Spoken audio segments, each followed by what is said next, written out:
সেই নির্বাচনী জার্সি নেই, তারা মাঠের উত্তর প্রান্তে অবস্থান করছেন। ইতিমধ্যে তাদের মধ্যে একটা আলোচনা হচ্ছে, চমৎকার ভালো প্রশ্ন আলোচনা আমরা লক্ষ্য করছি। জয়পুর জেলা দলের পক্ষান্তরে রাজশাহী জেলা দল, আমরা দুদলের একটু পরিসংখ্যান জানাতে চাই।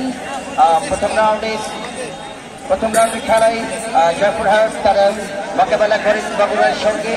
অবশ্য সে খেলায় অমীমাংসিত ভাবে জয় খেলা শেষ করবার পরে টাই ব্রেকারে শেষ পর্যন্ত জয়পুরহাট বগুড়াকে হারিয়ে সেমিফাইনালে উত্তীর্ণ হন এবং পক্ষান্তরে রাজশাহী জেলা দল তারা RSSC নওগাঁ স্বাগতিক নওগাঁ দলকে তারা 2-0 গোলের ব্যবধানে হারিয়ে সেমিফাইনালে টিকিট কনফার্ম করে।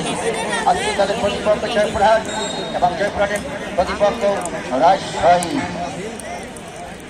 প্রচুর দর্শক সমাগম আমরা ইতিমধ্যে লক্ষ্য করেছি নাজিপুর পাবলিক মাঠে।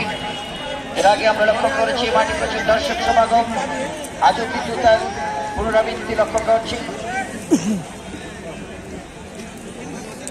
এই টুর্নামেন্টের মধ্যমণি আমাদের প্রিয় নেতা জনাব শামসুজ্জোহা খান চৌহান স্যার, বাংলাদেশ জাতীয়তাবাদী কৃষি বিষয়ক সম্পাদক, কেন্দ্রীয় বিএনপি সাবেক সংসদ সদস্য, রামুরহাট পত্নীতলা মাটি ও মানুষের নেতা জননেতা জনাব শামসুজ্জোহা খান চৌহান স্যার প্রধান অতিথির আসনটি অলঙ্কৃত করেছেন এবং তার সহধর্মিণী মিসেস সামিনা পারভিন পালি ভারপ্রাপ্ত সভাপতি নওগাঁ জেলা মহিলা দল মহাদয়কে আমাদের তরফ থেকে আরো একবার অভিনন্দন জানাচ্ছি এবং কৃতজ্ঞতা জানাচ্ছি।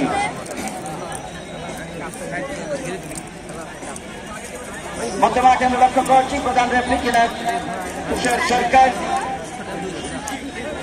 রেফারি হিসাবে রয়েছেন।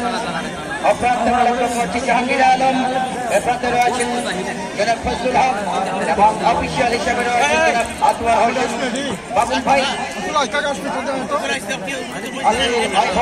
সেমিফাইনালে জয়পুরহাট রাজশাহী ফার্স্ট হবে খেলা যে কোনো মুহূর্তে মধ্যমাঠ থেকে জনাব তুষার সরকার।